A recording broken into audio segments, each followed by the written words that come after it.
ассалому алайкум бинандаҳои гиромӣ. нашри муфассали барномаи ахборро бо тозатарин хабарҳо манзури шумо мегардад. имрӯз асосгузори сулҳу ваҳдати миллӣ, пешвои миллат, президенти ҷумҳурии Тоҷикистон муҳтарам Эмомалӣ Раҳмон бо сафари расмӣ ба пойтахти ҷумҳурии Ӯзбекистон шаҳри Тошканд ташриф оварданд. дар фурудгоҳи байналмилалии Тошканд меҳмони олимақом президенти ҷумҳурии Тоҷикистон муҳтарам Эмомалӣ Раҳмонро президенти ҷумҳурии Ӯзбекистон муҳтарам Шавкат Мирзиёев гарму самимӣ истиқбол гирифтанд. ба хотири истиқболи сазовори меҳмони олиқадр президенти ҷумҳурии Тоҷикистон муҳтарам Эмомалӣ Раҳмон дар назди зинапояи ҳавопаймо роҳрави қолинии сабз густурда шуда дар ду канори он горди фахри саф ороста майдони фурудгоҳ бо парчамҳои давлатии ҳарду кишвар, аксҳои сарони давлатҳо ва шиорҳои тараннумкунандаи дӯстӣ, ҳамкорӣ ва ҳамҷавории Тоҷикистону Ӯзбекистон оро ёфта буд. дар назди роҳбарони давлатҳо гурӯҳи дустурӯякон дар васфи дӯстии Тоҷикистону Ӯзбекистон шеър хонданд.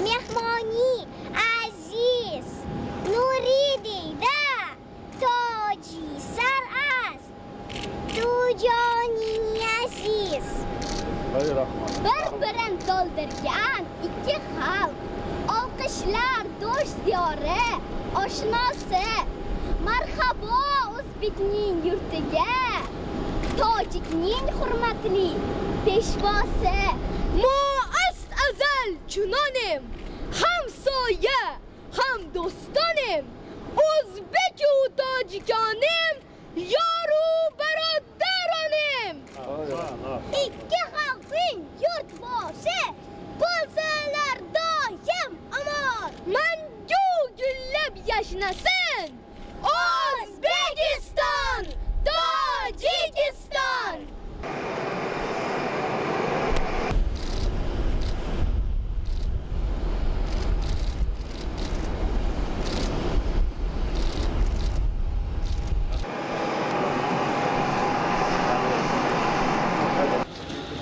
баъди анҷоми маросими истиқбол дар толори пазироии меҳмонони олимақоми фурудгоҳ мулоқоти ғайрирасмии самимии президенти ҷумҳурии Тоҷикистон муҳтарам Эмомалӣ Раҳмон ва президенти ҷумҳурии Ӯзбекистон муҳтарам Шавкат Мирзиёев баргузор гардид. сарвари кишвари мизбон муҳтарам Шавкат Мирзиёев меҳмони олиқадр, дӯст ва бародари арҷманди худ муҳтарам Эмомалӣ Раҳмонро ба Ӯзбекистон хайрамақдам гуфтанд. ҷонибҳо изҳори боварӣ карданд ки натиҷаҳои ин сафар барои рушду густариши муносибатҳои дӯстию ҳамҷаворӣ ва ба манфиати мардумони ҳарду кишвар неку назаррас хоҳад буд.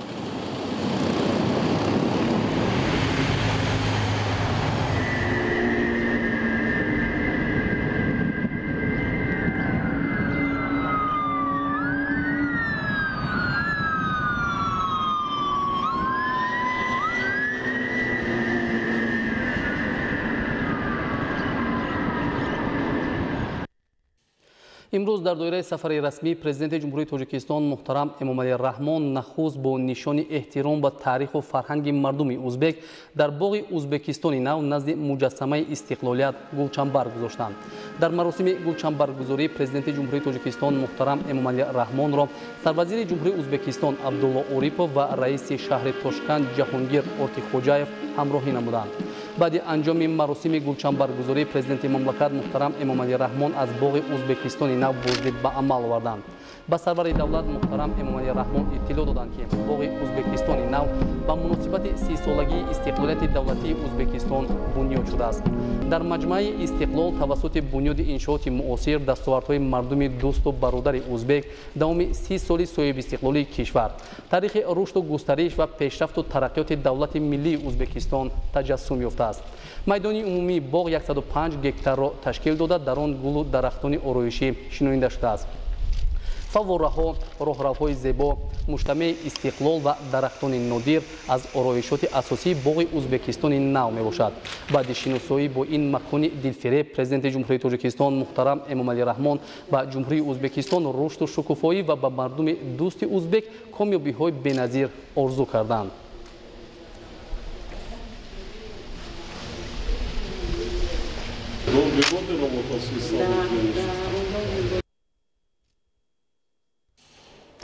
имрӯз маросими истиқболи расмии президенти ҷумҳурии Тоҷикистон муҳтарам Эмомалӣ Раҳмон дар назди қасри Кӯксарой баргузор шуд.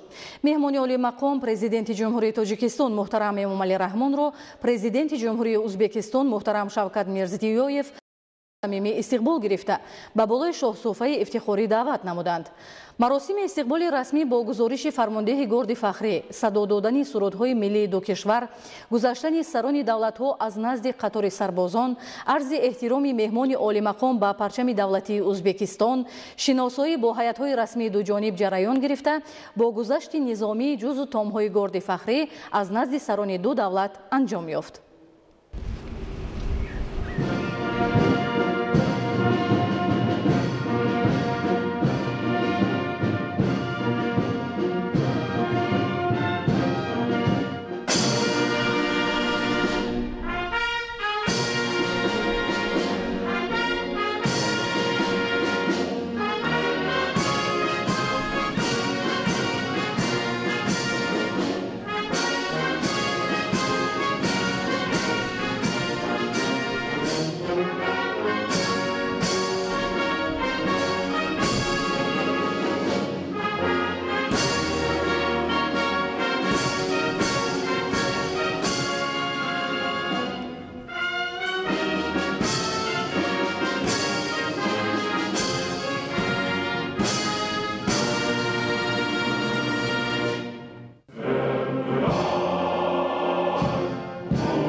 Prezidenti Emomali Rahmon faxriy qorovul sizni O'zbekiston Respublikasiga kelishingiz munosabati bilan hisoblandi. Faxriy qorovul boshlig'i Podpolkovnik Anikolov.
баррасии масоили дӯстию ҳамкории Тоҷикистону Ӯзбекистон дар мулоқоти хусусаи сарони давлатҳо оғоз гардида, сипас дар вохӯрии ҳайатҳои васеъ ҳарду ҷониб идома ёфт.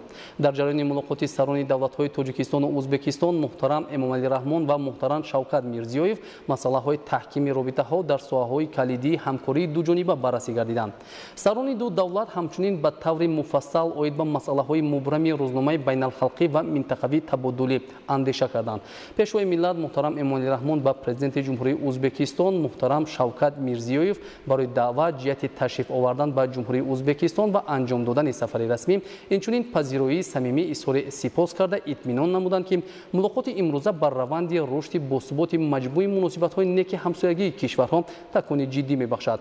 تاکید گردید که جانب تاجیکستان سطح کنونی همکاری‌ها را با ازبکستان در تمام ساحه‌ها قدر می‌کند و عزم دارد که در آینده نیز برای رشد منبع شریکی استراتژیک تاجیکستان و ازبکستان در تمام سمت‌های آن تلاش‌های ضروری را به خرج دهند. جانبها از مضمون و محتوای مناسبت‌های دوجانبه و از رابطه‌های دیپلماتیکی امسال از برقرارشوی آنها 30 سال پر می‌شود اظهار قناعتمندی نمودند. در رفت ملاقات مسائل‌های رشد و گسترش منبع مناسبت‌ها در دایره مکالمه سیاسی بین دولتی سطح عالی و توسعه رابطه‌های تجارتی و اقتصادی بررسی شد. سرور دولت محترم امامعلی رحمون در گسترش رابطه‌های دوجانبه اهمیت اساسی رشد همکاری تجارتی و اقتصادی دو کشور را مخصوص قید کرده ابراز داشتند که بین کشورها زمینه مثبت همکاری تجارتی و اقتصادی فراهم آورده شده است. سال جاری حجم گردش مال بین دو کشور بیش از 600 میلیون دلار آمریکایی را تشکیل داده در 6 سال اخیر آن 40 مرتبه بالا رفته است. جانبها به موافقه رسیدند که برای عملی سازی توافقات قبلا به دست آمده سالهای نزدیک حجم گردش مال را تا به 1 میلیارد دلار آمریکایی رسانند.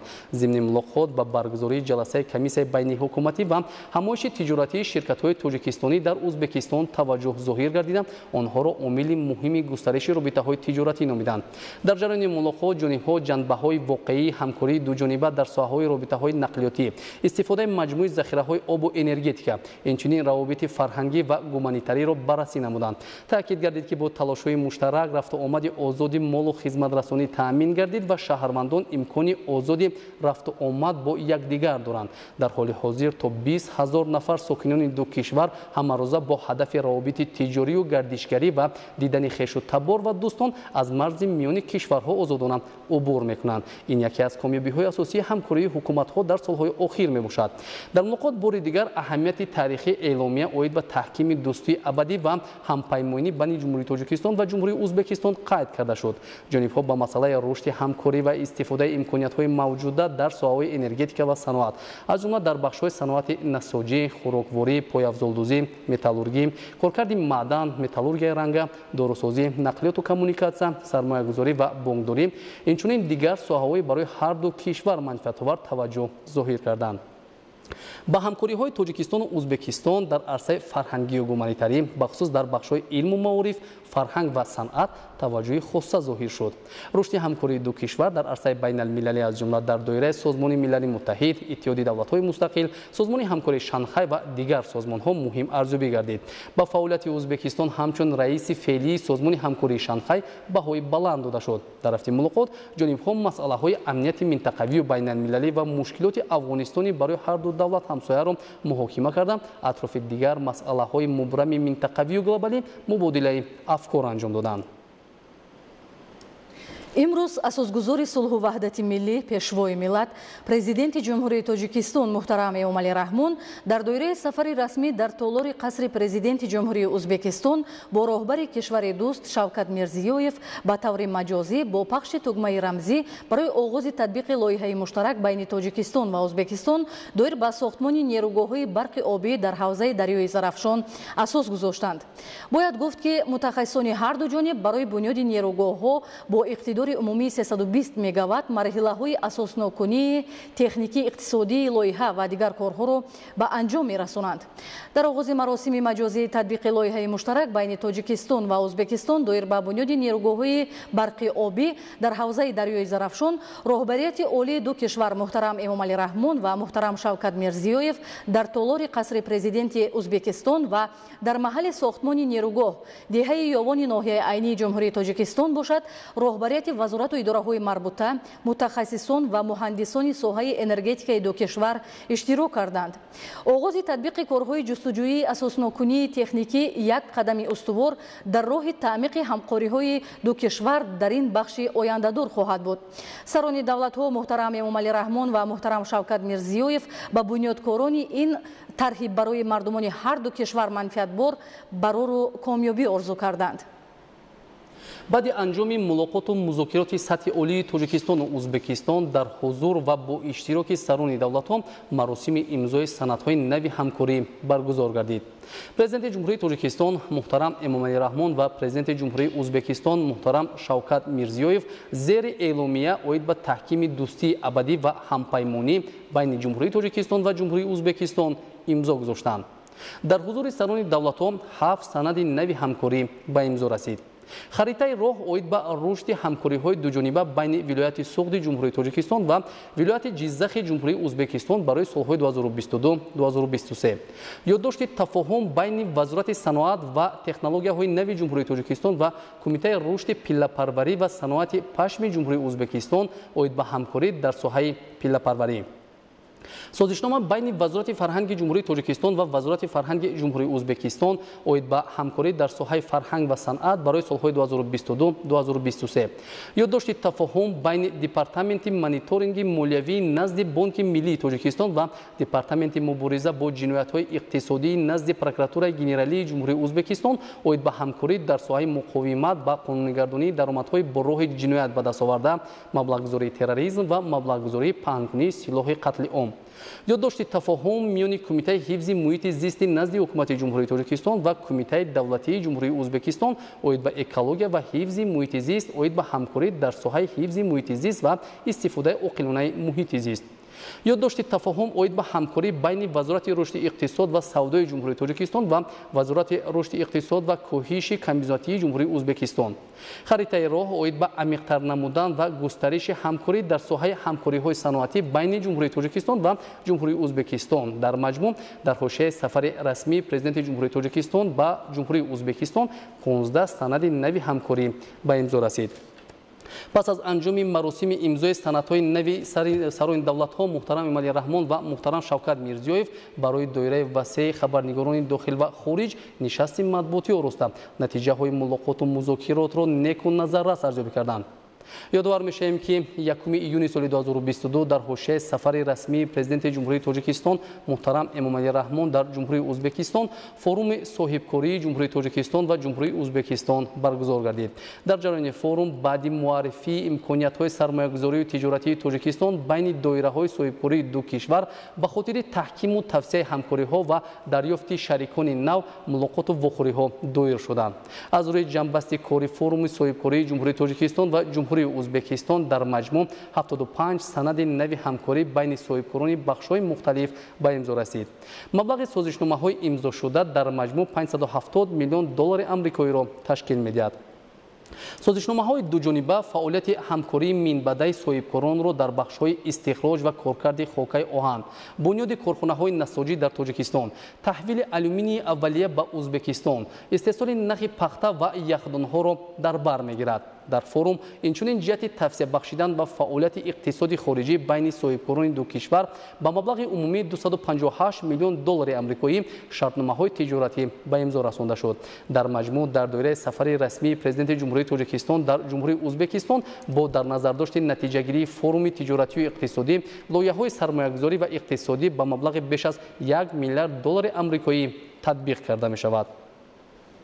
бинандаҳои азиз, барномаи ахборро идома медиҳем. эътирофи ташаббусҳои ҷаҳонии ҷумҳурии Тоҷикистон таҳти роҳбарии асосгузори сулҳу ваҳдати миллӣ пешвои миллат Президенти ҷумҳурии Тоҷикистон муҳтарам Эмомалӣ Раҳмон дар соҳаи об дар сатҳи кишварҳои аъзои Созмони милали муттаҳид бори дигар аз нақш ва мақоми устувору шоистаи Тоҷикистон дар ҳалли мушкилоти обу иқлими сайёра шаҳодат медиҳад. гузориши Хуршедаи Наҷмиддин. яке аз мушкилоти мубрам ва доғи рӯз ки ҷомеаи байналмилалиро ба ташвиш овардааст, ин норасоии оби тозаи ошомиданӣ мебошад. Бояд тазаккур дод ки ҷумҳурии Тоҷикистон яке аз давлатҳои фаъоли иштирокчии муносибатҳои байналмилалии обӣ ба ҳисоб меравад.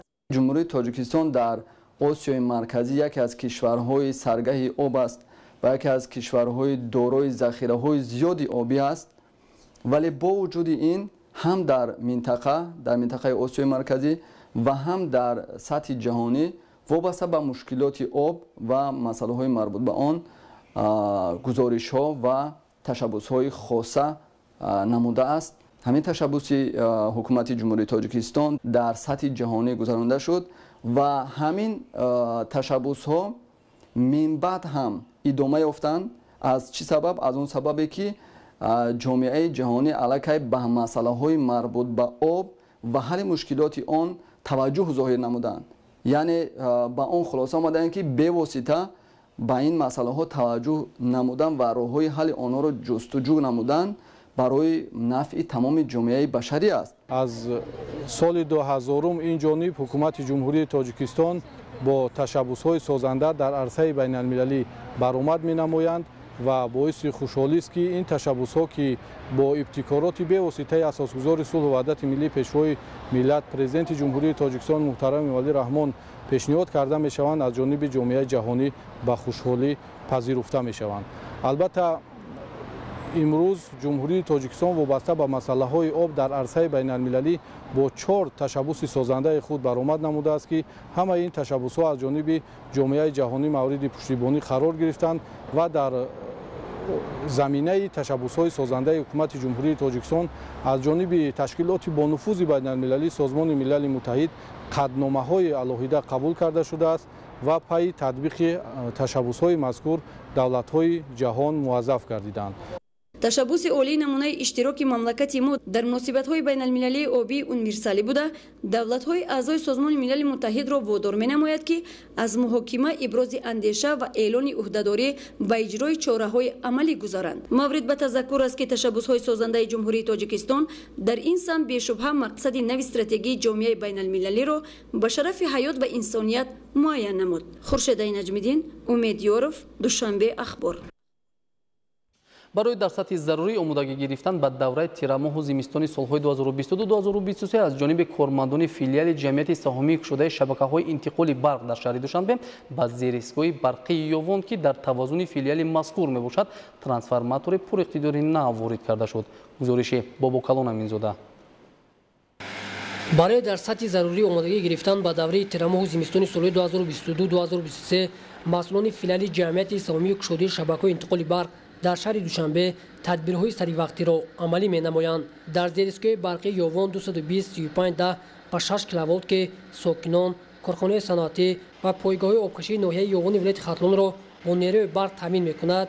با نظر داشت که اهالی ناحیه سال تا سال زیاد می شود مقدار استفاده برندگان نیروی برق نیز می افزاید. این حالت تقاضا می نماید که اقتدار ترانسفورماتورها به مراتب تقویت بخشیده شوند. با مقصد کم نمودن سیرباری در زیر ایستگاه یوون ترانسفورماتور 40 مگاوات آمپره از خارج کشور وارد کرده شده به جای ترانسفورماتور 20 مگاوات آمپره عوض کرده می شود. در اساس نقشه چهاربینا اویدی کم نمودن تلفات انرژی برق در سال 2022 در فیلیال جمعیت سهامی شده شبکه‌های انتقال برق در شهر دوشنبه یکی از بندها را عوض ترانسفورماتورهای سیربار و ترانسفورماتورهای اقتدارشان بلند در بر میگیرد. جهت عملی نمودن زیربند مذکور با دستگیری حکومت جمهوری تاجیکستان و صاحبکاران محلی از خارج کشور یک عدد ترانسفورماتور اقتدار 40 مگاوات آمپره دسترس گردید که این در ایستگاه برقی یوون با جای ترانسفورماتور T1 اقتدارش 20 مگاوات آمپره عوض کرده می شود. عوض نمودن ترانسفورماتور پر اقتدار در زیر ایستگاه امکان میدهد که سرباری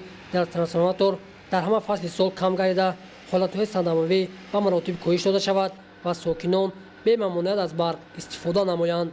ترانسفورماتور موثر امکانیت میدهد که هم تلفات انرژی برق کم گردد و هم سیرباری موجوده که در دوره تیرماه زمستان در موسم آبیاری سیرباری به عمل می آمد از بین رود. تجزیه ترانسفورماتور T1 آغاز گردیده ما متخصصان فیلیال در شهر دوشنبه کوشش می‌نماییم که در مهلت کوتاه‌ترین ترانسفورماتور 40 مگاوات آمپره را نصب نموده مورد استفاده قرار دهیم. از جانب مسئولین فیلیال جمعیت سهامی شده شبکه‌های انتقال برق در شهر دوشنبه با مقصد بازم بهتر نمودن خدمت رسانی به اهالی جهت تامین آنها با نیروی برق و سری وقت برطرف نمودن صدمه‌ها در دیگر زیر ایستگاه برقی چنین کارهای آبادانی و تعمیری برای آمادگی گرفتن به دوره تیرماه زمستانی سال 2022-2023 مرحله به مرحله انجام داده می شود.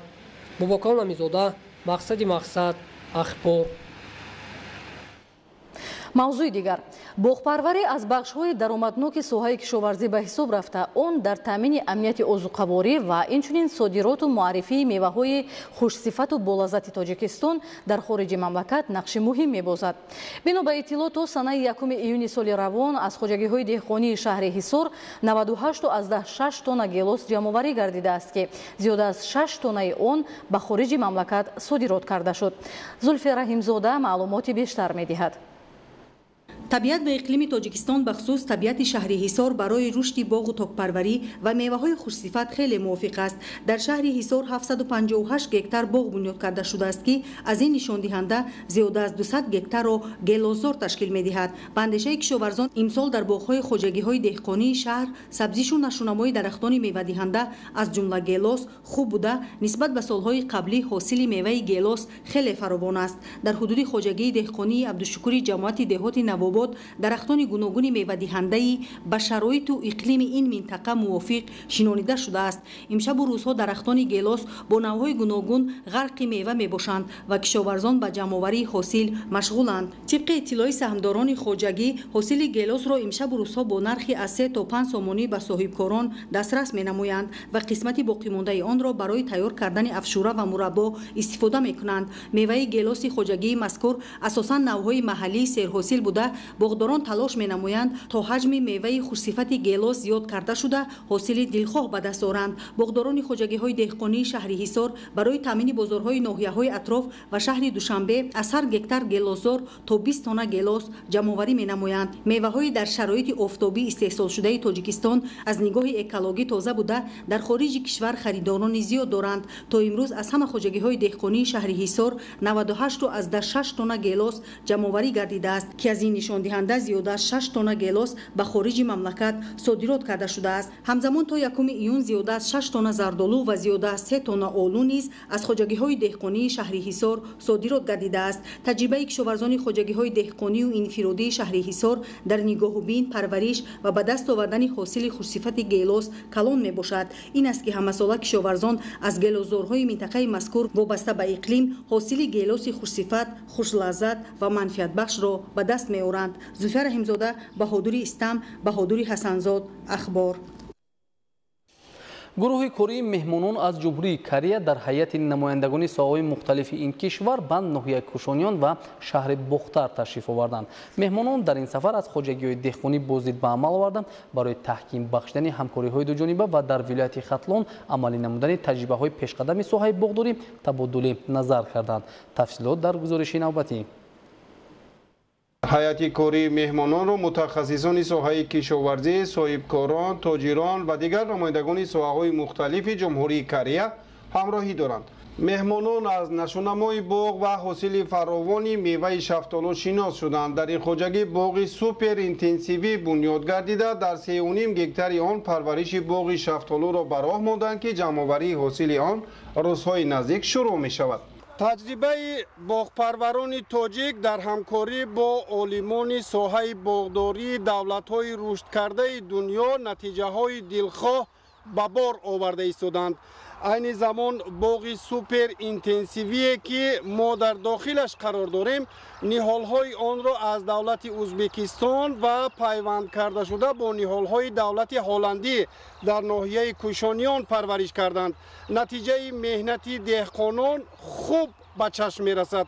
ҳар як ниҳоли шафтолу дар соли дуюм аллакай қариб 10 килограмм ҳосил дода истодааст.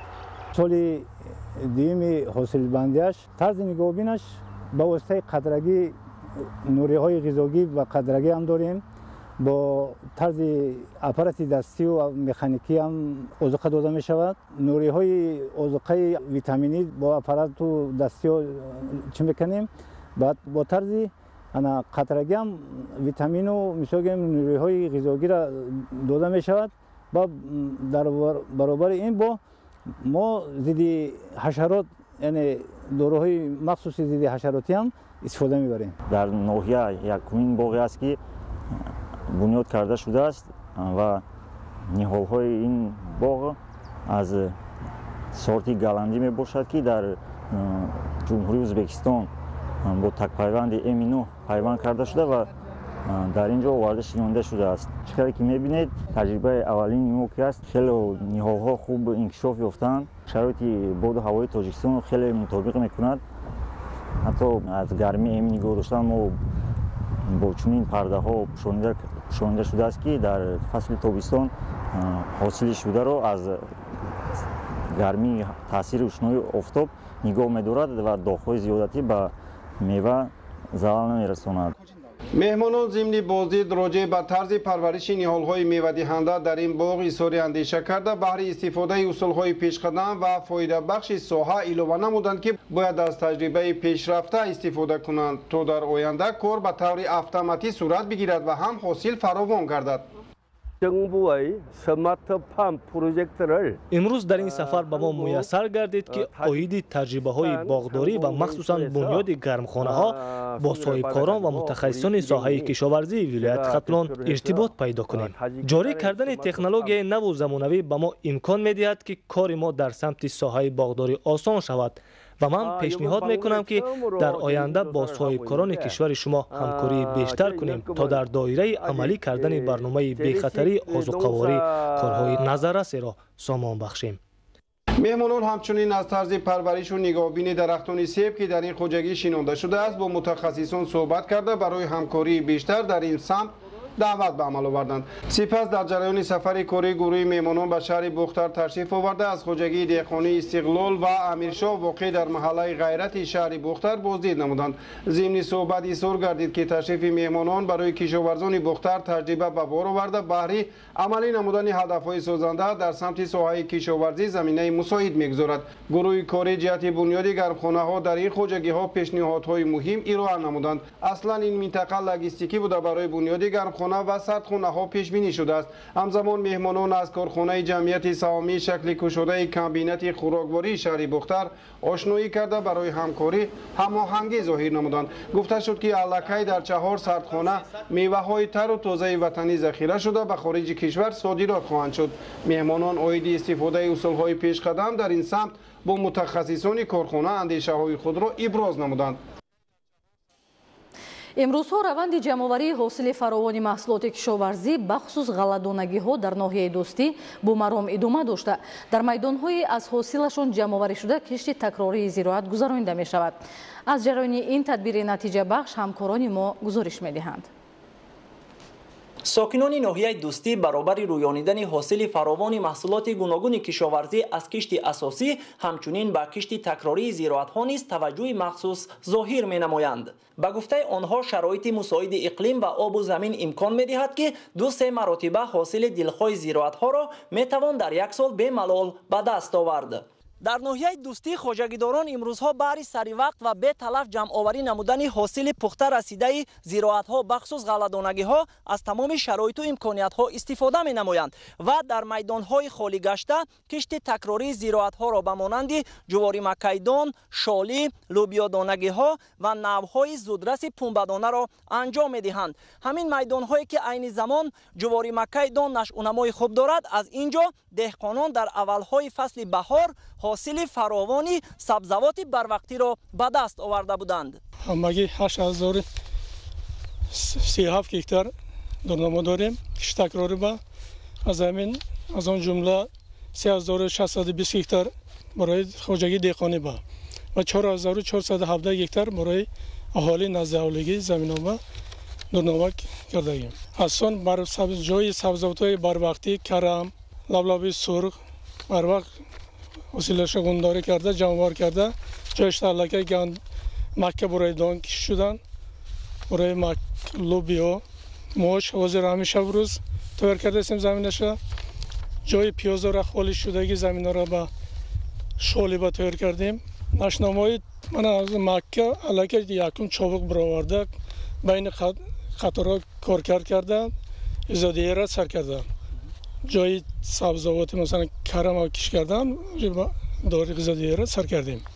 با اطلاع مسئولین ساحه روند جمع‌آوری حاصل غله‌دانگی‌ها در همه خواجگی‌های دهقانی و جمع‌آوری و بخش اهالی با مرام ادامه داشته بیش از 80% اجرا گردیده است. حاصلنوکی غله‌دانگی‌ها بخصوص گندم جو خوب بوده. بعضی از خواجگی‌ها تا 55 سنتنری حاصل به دست آوردند. این زمان در همه سمت‌های خواجگیداری ناحیه کارهای صحرایی با مرام ادامه داشته، خصوصا جهت سری وقت گذرانیدن کشتی تکراری زراعت‌ها در میدان‌های از حاصل خالی گشته کشاورزان توجه بیشتر ظاهر می‌نمایند. زیرا همه ساله در این موسم نیز حاصل فراوان محصولات گوناگون از قبیل شالی، ماش، لوبیا دانگی‌ها، مکه دان، سبزیجات و پالزی‌ها، کارتوشکا، زراعت‌های تکنیکی و خوراک چاروا را به دست می‌آورند. طبق اطلاع بیشتر ساکنان ناحیه دوستی در سمت کشاورزی کار و فعالیت داشته، استفاده با ثمر هر پارچه زمین را در همه فصل‌های سال عامل اساسی تأمینات روزگار خود می‌حسابند. سهم ساکنان ناحیه دوستی در فراوانی بازار استعمالی با محصولات تر و تازه، کارخانه‌های صنعتی با اشیاء خام و زیاد گردیدن اقتدار صادراتی کشور مهم ارزیابی می‌گردد. زیرا شروع از اول فصل بهار کشاورزان با جمع آوری حاصل سبزیجات بروقتی بخصوص نوع‌های گوناگون کرم، پمیدار و بادرینگ، قلنفور شیرین و تیز، سبزی و دیگر انواع غذایی در تامین ثبات استعمالی ساکنان حصه ارزنده می‌گذارند. امروزها باشد خواجگیداران حاصل باغات و پالزی ها را به بازار برآورده برای باز در مرحله نوبتی به دست آوردن حاصل دیگر محصولات کشت تکراری زراعت ها را وسعت میبخشند. نشأونمای یک قطار زراعت های کشت گردیده که بعد جمع آوری حاصل سبزیجات بروقتی گذرانیده شده است موافق مقصد ارزیابی میگردد. تورعلی صاحب نظر، پرویز سفر از ناحیه دوستی برای برنامه اخبار. کشاورزان شهر و دهات پنجکین امروزها در زمینه‌های کارتوشکا با کارکرد و گذراندن کارهای اگرotexنیکی مشغولند. شالیکاران باشند در زیاد از 1000 گکتار شالی کیش نموده با میدان‌های شالی نوری‌های مینرالی می‌دهند. در 5271 خواجگی‌های دهقانی شهر و دهات پنجکین 65000 سهامدار به کشاورزی مشغول می‌باشند. شالیکاری که یکی از سمت‌های اساسی خواجگیداری شهر به حساب می‌رود، در همه شکل‌های خواجگیداری سالی روان طبق نقشه کشتی شالی میباید به 2000 گکتار رسانیده شود. در شهر و دهات پنجکین در نتیجه ساحل مستحکم کنی و بندهای نو بنیاد کردن زمین نو به گردش کشاورزی وارد گردید که برای پرورش شالی خیلی مطابق می باشد. ببینید که در 60 گکتار اگر 20 سوتیخی به هر یک عائله تقسیم شود، اطراف 300 عائله دیگر صاحب زمین گشتند و البته نیاز خودشان را با برنج تامین می نمایند. زیادشوی کشتی شالی در زمین‌های انجام داده شدند که در جماعت دهات لایق شیرالی و خرمی از حساب ساحل مستحکم کنی با وجود آمده به گردش کشاورزی وارد کرده شدند. زمین‌هایی که نو بنیاد کرده شدند تمامش کشت کرده شد و با کمک‌ها و دستگیری حکومت در تمام اون شالی‌پایی که نو بنیاد کرده شد خاک‌های نو از دیگر موضع‌ها کشانده آورده برای بلند برداشتن حاصل خوب به دهقانان مساعدت کردند. جماعت دهات خرمی یکی از اساسی ترین موضع‌های شالی پروری به حساب رفته در تمام شکل‌های خواجگیداری‌اش 450 گکتار زمین شالی موجود میباشد که 2500 سهامداران به کشت و پرورش شالی نوع‌های دیوزیره، سرزم، اوانگارد، نوکس و پنجرود مشغول میباشند. امسال در جماعت دهات خرمی با مساحت نزدیکی 450 گکتار شالی کشت شده ایستاده است که این موافق همه ساله تجربه‌ای که مردم حاصل میگیرند نزدیکی 3,500 تن باید که ذخیره کرده شود. سمت دیگری فعالیت ساحه کشاورزی در شهر و دهات پنجکین باغداری میباشد. طبق معلومات در دهات شهر زیاده از 3266 گکتار باغ موجود می باشد که از این 2817 گکتارش حاصل ده است. سالی روان در موضع دشت قاضی با دستگیری حکومت مملکت 104 گکتار باغ نو بنیاد گردید. در این باغ 65 گکتار چهارمغز، 26 گکتار سیاه آلو، 12 گکتار تاک انگورهای نوی سوغدیان، سیاه و سفید و طایفی، 27 گکتار سیاه آلوی صادراتی شناخته شده امروزها نشونما دارند. گروه ایجادی از رفت جمع‌آوری گیلاس در باغ خواجگی دهقانی ایام دیده نمود. باغ مذکور 20 گکتار مساحت داشته 4 گکترش را باغی گیلاس تشکیل می‌دهد. ما امروزها به جمع‌آوری گیلاس مشغول هستیم. بازار شهر پنجکند رو تامین میکنیم با میوه‌های تر و تازه. دیگر شهر و ناحیه مملکت آمده از اینجا خریداری می‌نمایند. در مجموع طبق حسابات پیشکی سالی روان تا 15,000 تن میوه‌جات در شهر پنجکند استحصال کرده می شود. امسال کشاورزان شهر و دیهات پنجکند میباید در 3,500 گکتر کشتی کارتوشکا گذرانند. در این منطقه کشور کشتی کارتوشکا در 3 مرحله عملی کرده می شود: بروقتی، میانه مهلت و دیر. کشتی بروقتی اساساً در وادی ها انجام یافته روزهای نزدیک جمع‌آوری حاصل آغاز خواهد یافت. کشتی میانه سال و دیری باشد تا این دم در دامنکوه ها ادامه دارد. در اکثر زمین های کارتوشکا که در موضع های دامنکوه نشونما دارند، سهامداران خواجگی ها و ساکنان با کارکردی بین قطارها و پاشیدن نوری و زهرخیمیکات ها مشغول می باشند تا که حاصل دلخواه به دست آورده هم روزگار خویش را آباد نمایند و هم در تامین بازار و امنیت اوضاع مملکت سهم گذارند. فرهاد رحمت، شهر پنجکند، برای برنامه اخبار. موسم جمع‌آوری علف‌های طبیعی و دیگر گیاه‌های خودروی برای ذخیره خوراک چاروا در ناحیه خراسان ولایت ختلون وسعت داشته. امروزها خوجگی‌های چاروداری ناحیه با درآمد علف‌های طبیعی، تلو پشته‌ها، شفط راه‌های ماشینگرد و قطار باغات مشغول می‌باشند. گزارش خدایدادی رجب و اسکندری سعید. در شهر و ناحیه‌های ولایت ختلان برابر وسعت کارهای صحرایی از جمله غنوچین حاصل زراعت‌های بهاری و آمادگی به کشت تکراری، اینچنین جمع‌آوری علف‌های خودروی طبیعی برای خوراک چاروا جریان می‌گیرد. مورد ذکر است که امسال چارواداران ناحیه خراسان نیت دارند که از زمینه علف و گیاهای رویده طبیعی در تل و تپه‌های حدود ناحیه بیش از 40,000 تن محصولات سرغذایی خوراک چاروا ذخیره نمایند. از مشاهده‌ها برمی‌آید که کمبارش آمدن بهار امسال سبزیش و نموی علف‌های خودروی طبیعی در تل و تپه‌ها و موضع‌های حدود ناحیه نه آنقدر خوب بوده. خواجگیداران وابسته به امکان خوراک چاروا را برای زمستان آینده به قدر کافی ذخیره می‌نمایند. این است که خواجگی‌های چارواپروری با مقصد سری وقت جمع‌آوری و ذخیره نمودن خوراک سرغذای چاروا از تمام امکانیت‌ها ثمراناک استفاده نموده ایستادند. امروزها در برابر سفربر نمودن تکنیکای یاریرسان، همچنین با جلب نیروهای زیاد کاری و طریق حشر دسته‌جمعانه ساکنان در تمام موضع تل و تپه‌ها که در آن اندک سبزش علف خوب رویده است، در و جمع‌آوری ادامه دارد. در ناحیه امروز سیتا تشکیل کرده شده است. در تمام جماعت‌های دهات از طرف خودی خواجگی‌های چارواداری با طریق حشر دسته‌جمعانه و آن تکنیک‌هایی که علفدروی هست جمع‌آوری کرده کوشش میکنند خواجگیداران که به یگان تلف آنها رو به انبارها برده ذخیره کنند تا که زمستان آن چاروایی که دارند به یگان تلفات برورند.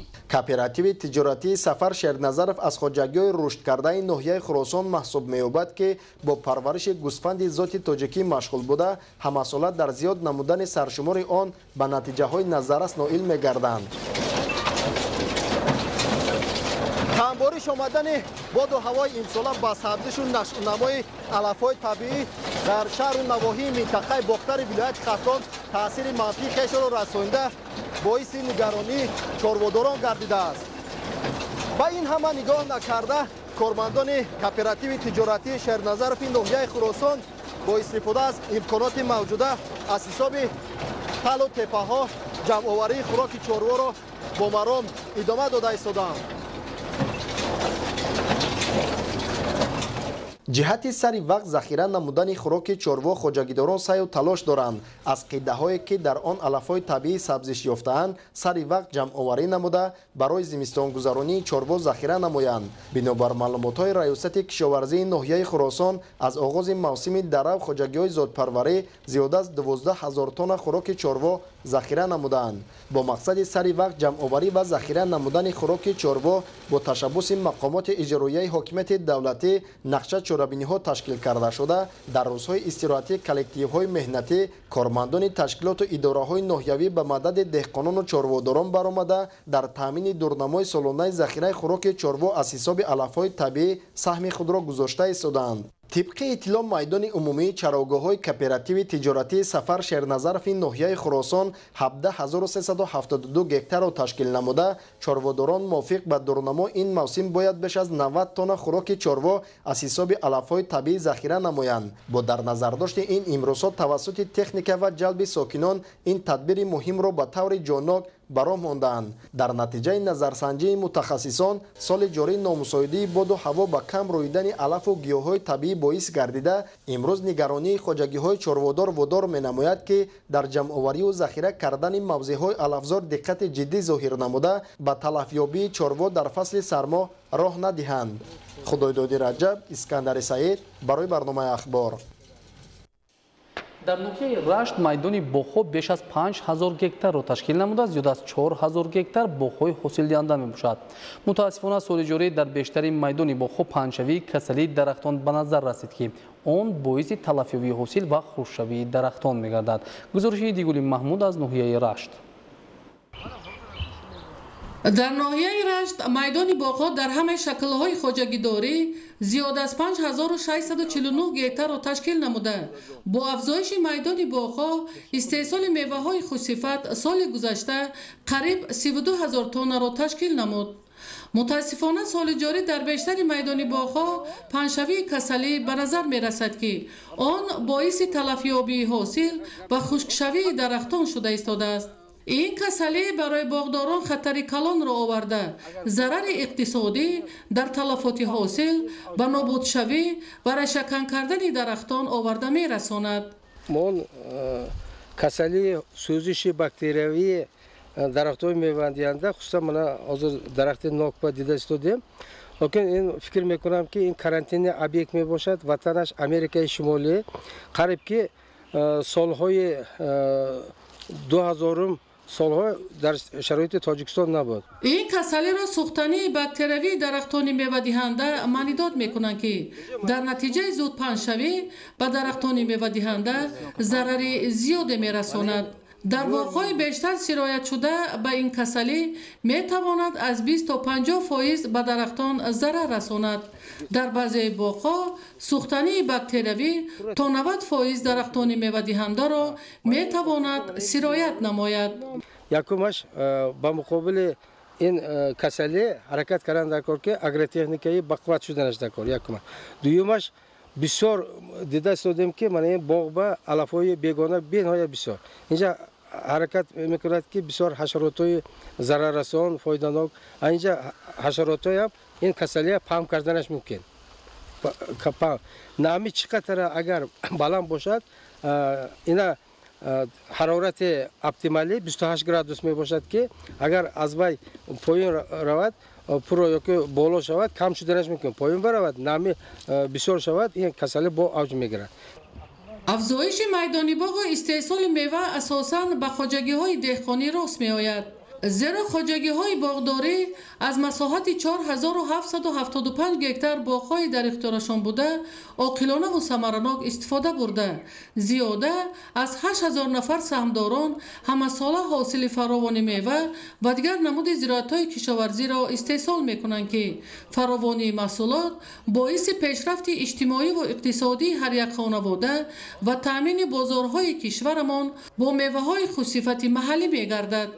اما امروز برای پیشگیری نمودن کسلی درختان چاره‌های تعجیلی دیدن لازم است تا حاصل میوه و درختان تلف نیابند. ایدیگولی محمود، دادرجان میرزازاده برای برنامه اخبار از ناحیه رشت. кластерикунонӣ тақозои замон буда барои рақобатпазирии маҳсулоти истеҳсолшаванда ҳам дар бозори дохилӣ ва ҳам дар бозори беруна мусоидат менамояд. дар ҷумҳурии Тоҷикистон иқтидорҳои зарурӣ ҷиҳати бунёди кластерҳо дар бахшҳои алоҳидаи маҳсулоти кишоварзӣ мавҷуд аст. гузориши навбатӣ дар ин хусус. дар ҷумҳурии Тоҷикистон тамоми шароити табиию иқлимӣ барои парвариши ҳама намуди маҳсулоти кишоварзӣ, нигоҳубини чорво ва бунёди боғу тогзор мавҷуд мебошад. кластеркунонӣ тақозои замон буда барои рақобатпазирии маҳсулоти истеҳсолшаванда мусоидат менамояд.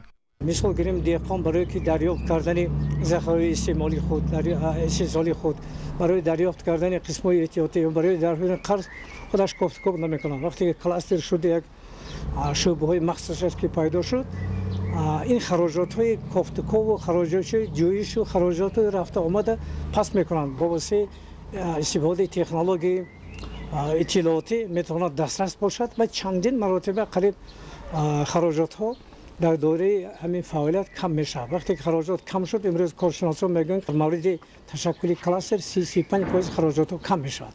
حالا که خراجات که کم شد نرخ دسترس مثال برای استعمالگر هم برای مردم هم پیدا میشود. در کشور اقتدارهای ضروری جهت بنیاد کلاسترها در روندهای علاهیده محصولات باغداری و پرنده پروری و چارواداری موجود است، زیرا اقتدار استحصالی این ساحه‌ها زیاد بوده در منطقه‌های علاهیده جمهوری کلاستر کنونی آنها امکان پذیر است.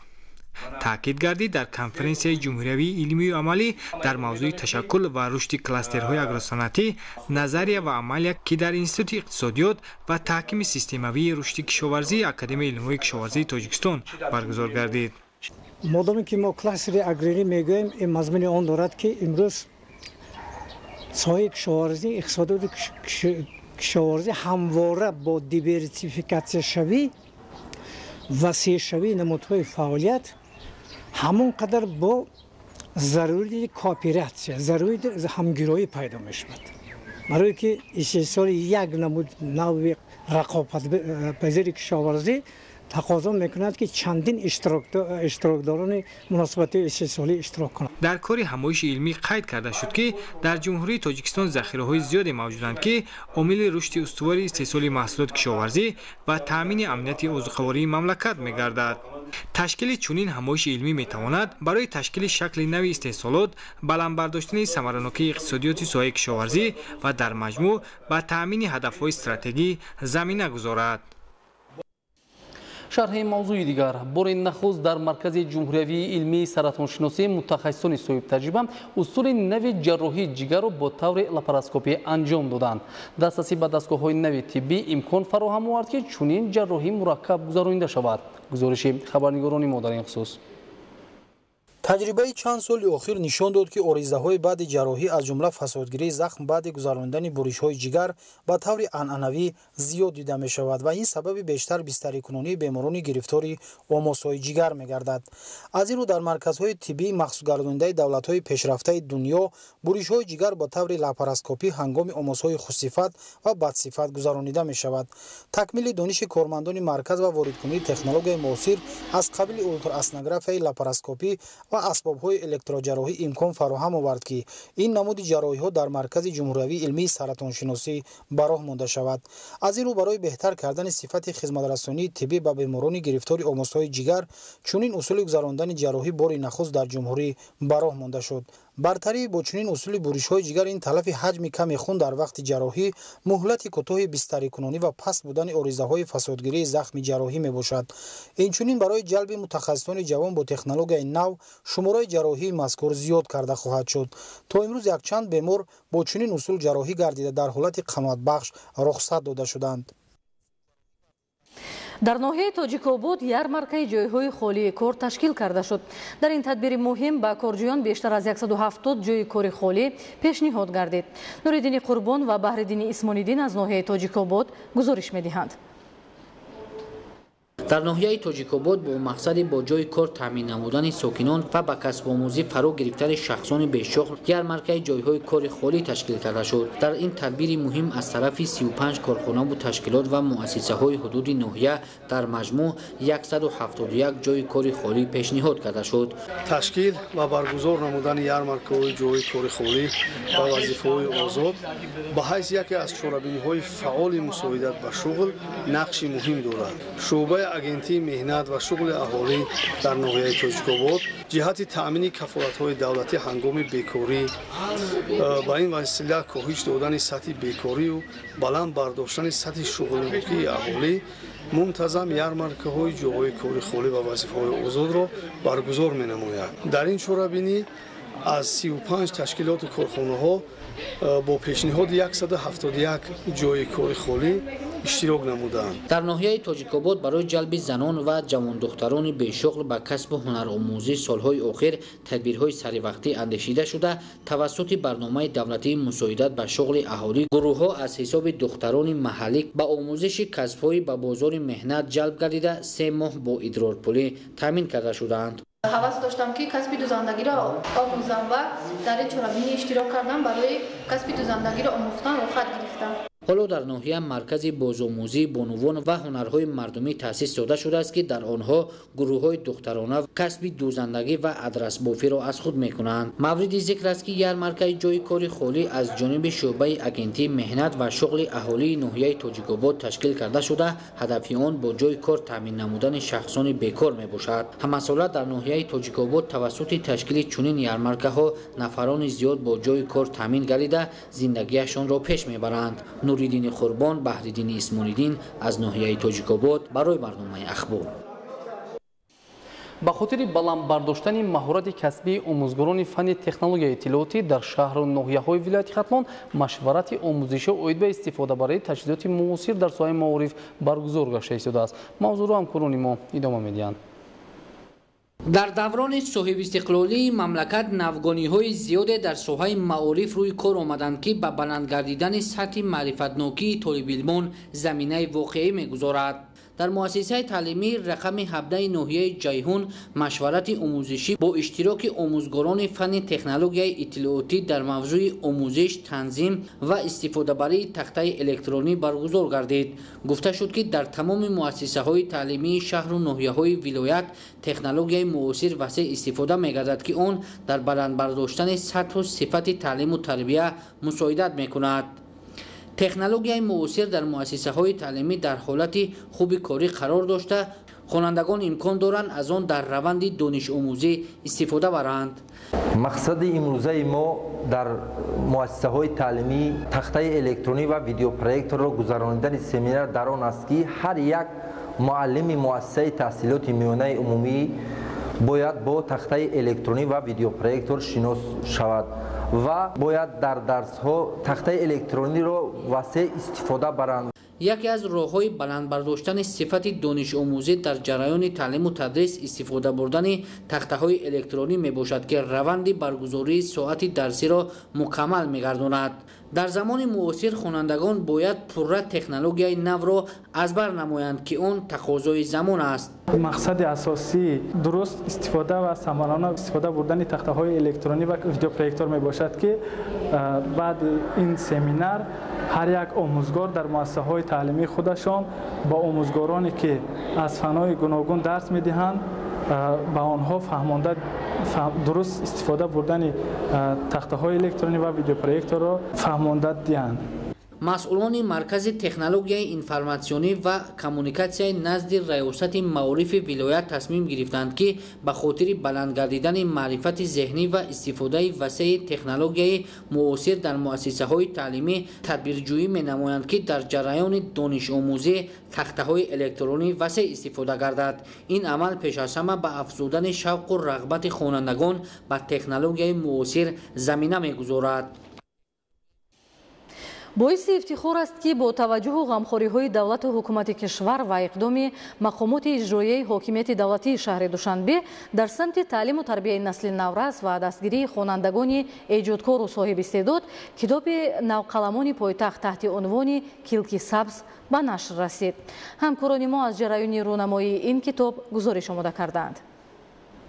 дар муассисаи давлатии маркази кӯдакон ва наврасони пойтахт маросими рӯнамоии маҷмӯаи шеърҳо ва ҳикояҳои эҷоднамудаи иштирокчиёни форуми якуми навқаламон ва эҷодкорони навраси шаҳри душанбе таҳти унвони «Килки сабз» сурат гирифт. дар маросими рӯнамоии китоби «Килки сабз» масъулини мақомоти иҷроияи ҳокимияти давлатии шаҳри душанбе, вазорати маориф ва илми ҷумҳурии тоҷикистон, иттифоқи нависандагони тоҷикистон, сохторҳои марбутаи шаҳрию ҷумҳуриявӣ, омӯзгорон ва хонандагони муассисаҳои таҳсилоти миёнаи умумӣ, навқаламони пойтахт ширкат доштанд. мавриди зикр аст ки нашри китоби навқаламони пойтахт таҳти унвони «Килки сабз» جهت تطبیق نشاندادهای برنامه دولتی دریافت و رشد استعدادهای شهر دوشنبه برای سالهای 2021-2025 از جانب سرریاست معارف شهر دوشنبه راه اندازی گردیده مراسم رونمایی آن برگزار کرده شد.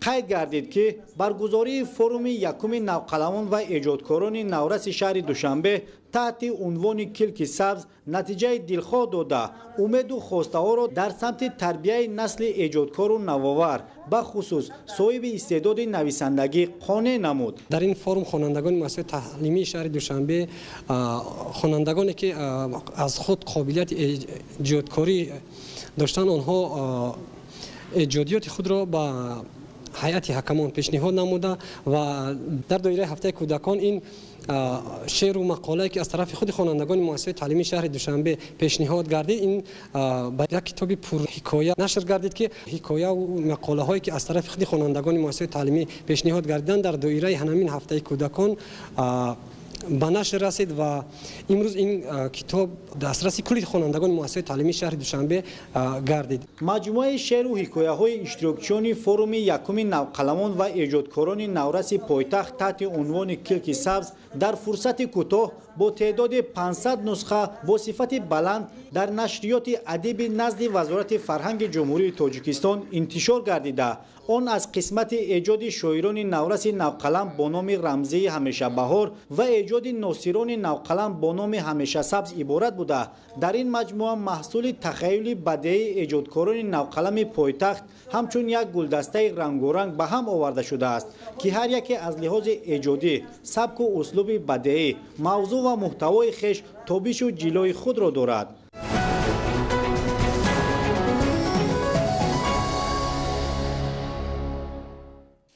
موضوع دیگر از جانب ریاست خدمات دولتی آتش‌نشانی ولایت سوخت با جلب کارمندان ساحه از 16 شهر و ناحیه‌های ولایت در قسم مستقل ساختارنشانی شهر بوستان مسابقه ورزش کسبی آتش‌نشانی برگزار گردید. گزارش محمود احمدزاده و دلشاد یوسفی. مسابقه ورزشی کسبی آتش‌نشانی که در قسم مستقل ساختارنشانی شهر بوستان با تشبث ریاست خدمات دولتی آتش‌نشانی ولایت سوخت دایر شد، هدف آن بلند برداشتن ملکه کسبی کارمندان، سنجش آمادگی کاری بهره پیشگیری و برطرف نمایی حادثه‌های ساختار میباشد. مسابقه مذکور در دایره نقشه چاره‌بینی‌های تکمیل مهارت کسبی کارمندان قسم‌های مستقل آتش‌نشانی دایر گردیده بهره تکمیل ملکه کاری 119 نفر کارمندان قسم‌های مستقل آتش‌نشانی از 16 شهر و ناحیه‌های ولایت جلب گردیدند. در رفت چاره‌بینی ماشین و مکانیزم‌های آتش‌نشانی نیز جلب کرده شده کار آنها از نزدیک سنجیده شد. در آغاز چاره‌بینی نمایندگان مقامات اجرایی حاکمیت دولتی ولایت سوخت، راهبریت شهر بوستان، مسئولین متخصصان ریاست خدمات دولتی آتش‌نشانی ولایت برآمد نموده تشکیل و برگزاری چنین مشغولیت‌ها را در پیشگیری حادثه‌های ساختار منفعت‌آور، اشتراک فعال و اجرای قاعده‌های در مسابقه پیش‌بینی گردیده از جانب کارمندان را نتیجه سهم فعال در چاره‌بینی‌های مهم دولتی ارزیابی نمودند. مسابقه ورزشی کسبی آتش‌نشانی از روی 5 نمود مشق‌ها دویدن در مسافه 100 متر با گذشتن از مانعه‌ها، برآمدن با نردبان محاربوی به آشیانه چهارم مناره تعلیمی و دیگر نمود مشق‌ها صورت گرفت و هر گروه از روی شرط‌های معین شده بین هم قوه‌آزمایی نمودند. به اطلاع مسئولین چنین مشق و مسابقه ها با مقصد تکمیل مهارت کارمندان خدمات آتش‌نشانی پیش بینی شده در این برابر چاره‌بینی های پیشگیری از ساختار، رعایت قاعده های آن و خاموش نمودن ساختارهای احتمالی در بناهای بلندآشیانه استقامتی در یک جایگاه با دیگر ساختارهای داخلدار و اهالی در 18 شهر و ناحیه‌های ولایت منتظم دایر کرده می شود. مسابقه ورزشی کسبی آتش‌نشانی دوام 2 روز ادامه کرده هر گروه مهارت و ملکه خود را نشان دادند. از روی نتیجه بهاگذاری جای اول را دسته قسم مستقل خدمات دولتی آتش‌نشانی شهر استرافشان، جای دوم به قسم مستقل خدمات دولتی آتش‌نشانی شهر بوستان و جای سوم را قسم مستقل خدمات دولتی آتش‌نشانی ناحیه جبار رسولوف صاحب گردیدند و گروه‌های غالب اشتراکچیان فعال با سپاسنامه و تحفه‌ها از جانب سردار ریاست خدمات دولتی آتش‌نشانی وزارت کارهای داخلی جمهوری تاجیکستان در ولایت سوخت سرفراز گردانیده شدند. راهبریت و کارمندان ریاست خدمات دولتی آتش‌نشانی ولایت سوخت در برابر اجرای وظیفه‌های خدمتی در سمت پیشگیری و خاموش نمودن حادثه‌های ساختار با برگزاری مشق‌های تکمیل مهارت کارمندان و آبادی و کبودزارکنی صحن و حدود قسم‌های مستقل آتش‌نشانی توجه خاصه ظاهر می‌نمایند. بیننده‌های عزیز، در همین جا نشر مفصل برنامه اطلاعاتی اخبار خاتمه می‌یابد. تنسیت و خانواباد بمانید.